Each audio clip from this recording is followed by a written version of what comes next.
పాత కాలువల ఆధునీకరణ పనులను ప్రాధాన్యత ప్రాజెక్టుల్లో చేర్చాలని తోటపల్లి కాలువల సాధనా సమితి ఏపీ రైతు సంఘ ప్రభుత్వాన్ని కోరాయి. పాలకొండలో జరిగిన సమావేశంలో సంఘం నేత బుడితి అప్పలనాయుడు మాట్లాడుతూ బ్రిటిష్ కాలం నాటి కాలువలు దెబ్బతిని రైతులు ఇబ్బందులు పడుతున్నారన్నారు. ప్రాజెక్టు వద్ద పాడైన షట్టర్లు మరమ్మతులు ఇప్పటికీ పూర్తి కాలేదని విమర్శించారు. సాగునీరు సకాలంలో అందక పంటలు నష్టపోతున్నాయని ప్రభుత్వం వెంటనే స్పందించి తోటపల్లి కాలువల ఆధునీకరణ పనులు చేపట్టాలని డిమాండ్ చేశారు. కాలువల ఆధునీకరణ పనులు చేపట్టాలి.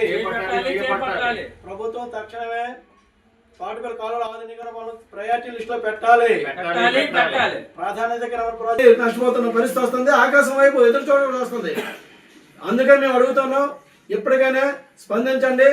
గౌరవ స్థానిక శాసనసభ్యులకి మేము అడుగుతున్నాం, అయ్యా మీ మీద ఎన్నో ఆశలతో గెలిపించారు ఇక్కడ రైతాంగం. గత ఎన్నికల ముందు పవన్ కళ్యాణ్ గారు వచ్చి హామీ ఇచ్చారు. అంతకుముందు 2018లో కూడా ఆయన టూర్ వేస్తున్నప్పుడు ప్రజా సందర్శన కూడా హామీ ఇచ్చారు. ఈ నేపథ్యంలో జనసేన ఎమ్మెల్యేగా ఉండి మీరు ఈ అంశంలో సరైన నిర్ణయం తీసుకుని ప్రభుత్వం ఒత్తిడి చేయకపోతే రైతాంగం రేపొద్దున మీ మీద పెట్టుకుని ఆశలు అడియాసలు అవుతాయని చెప్పేసి ఒకసారి మేము తెలియజేస్తున్నాం. అలాగే నీటి సంఘాలు ఉన్నాయి. గౌరవ ప్రాజెక్ట్ కమిటీ చైర్మన్ గారు తక్షణమే స్పందించండి.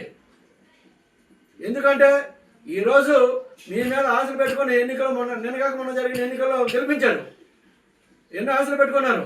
ప్రాజెక్టుకి సంబంధించి మీరు చైర్మన్గా ఉన్నారు. ఈరోజు కూడా దాని మీద రైతుల అసంతృప్తి పెరుగుతూ ఉంది.